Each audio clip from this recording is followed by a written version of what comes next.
আসসালামু আলাইকুম। গরুর খামার করাটা অনেকেরই একটি স্বপ্ন। এই স্বপ্নটা শুধু লাভের হিসাব নয়, এটি ভালোবাসা আর পরিশ্রমের গল্প। ছোটবেলা থেকে গ্রামের পরিবেশে বেড়ে ওঠা, আর গ্রামের পরিবেশ মানে হাঁস, মুরগি, গরু, ছাগল, ভেড়া এবং কৃষিকাজের সাথে গভীর সম্পর্ক থাকে। আর এই গৃহপালিত পশু পাখিদের প্রতি বিশেষ এক ধরনের মায়ায় পড়ে যাওয়া। অন্যরা যখন শহরের চাকরির কথা ভাবতো, আর তখন এই গ্রামের পরিবেশ আমাকে পিছু টানত। আজ এই গৃহপালিত পশু পাখিদের নিয়ে একটি খামার বাড়ি তৈরি করা আমার স্বপ্ন। শুরুটা সহজ নয়, কষ্ট আছে, ঘাম আছে, ভুলও আছে। কারণ এটা শুধু ব্যবসা নয়, এটা আমার মনের শান্তি। আজ হয়তো খামারটা ছোট, কিন্তু স্বপ্নটা অনেক বড়। ইনশাআল্লাহ একদিন এই পরিশ্রমী সফলতা বয়ে আনবে। আজকে এই ভিডিওতে আমি আপনাদেরকে দেখাবো কিভাবে একটি খামার বাড়ি তৈরি করবেন। শুরুটা আসলে কিভাবে করবেন, এখানে আসল প্রশ্ন। অনেকেই ভাবেন একটি খামার তৈরি করবেন, সেটি হতে পারে গরুর খামার, ছাগলের খামার, হাঁসের খামার বা মুরগির খামার। কিন্তু শুরু করতে পারছেন না। আজকে এই ভিডিও দেখে আপনি অল্প পুঁজিতে খুব সহজে সুন্দর একটি খামার তৈরি করতে পারবেন। শুধু খামার শুরু করলেই হবে না, এর জন্য প্রয়োজন কঠোর পরিশ্রম আর ধৈর্য।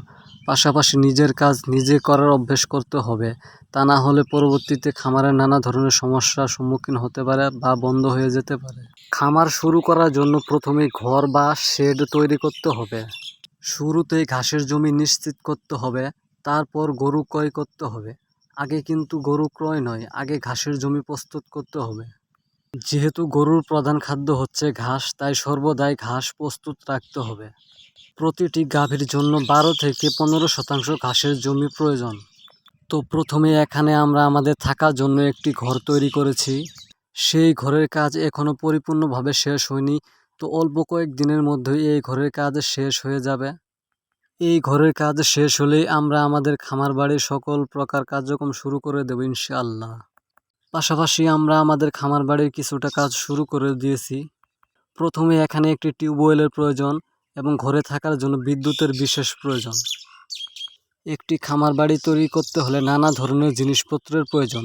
আমরা যেহেতু এটি নতুনভাবে শুরু করেছি, তাই একটু ধীর গতিতে কাজগুলো এগোচ্ছে। প্রথমে বড় পরিসরে শুরু না করে ধীরে ধীরে পরিকল্পনা করে এগোনোই সঠিক সিদ্ধান্ত। আর এই জায়গাটা দীর্ঘদিন ধরে এভাবে পড়েছিল, আর এখানে কোনো ঘর ছিল না। আমরা আমাদের ঘরের কাজ প্রায় শেষ করেছি। আমাদের খামার বাড়ির পূর্ব পাশে কিছুটা জায়গা রয়েছে, এই জায়গাটিতে আমরা সবজি চাষ করব।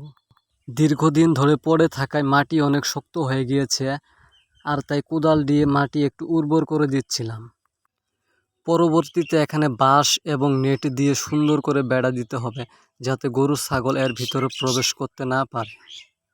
তারপর এখানে আমরা বিভিন্ন ধরনের সবজি চাষ করব এবং সেই ভিডিওগুলো আপনাদেরকে দেখানো হবে।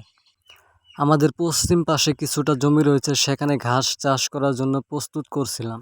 এখানেও নানা ধরনের আগাছায় ভরে গেছে, এগুলো প্রস্তুত করে আমরা এখানে ঘাস চাষ করব ইনশাআল্লাহ।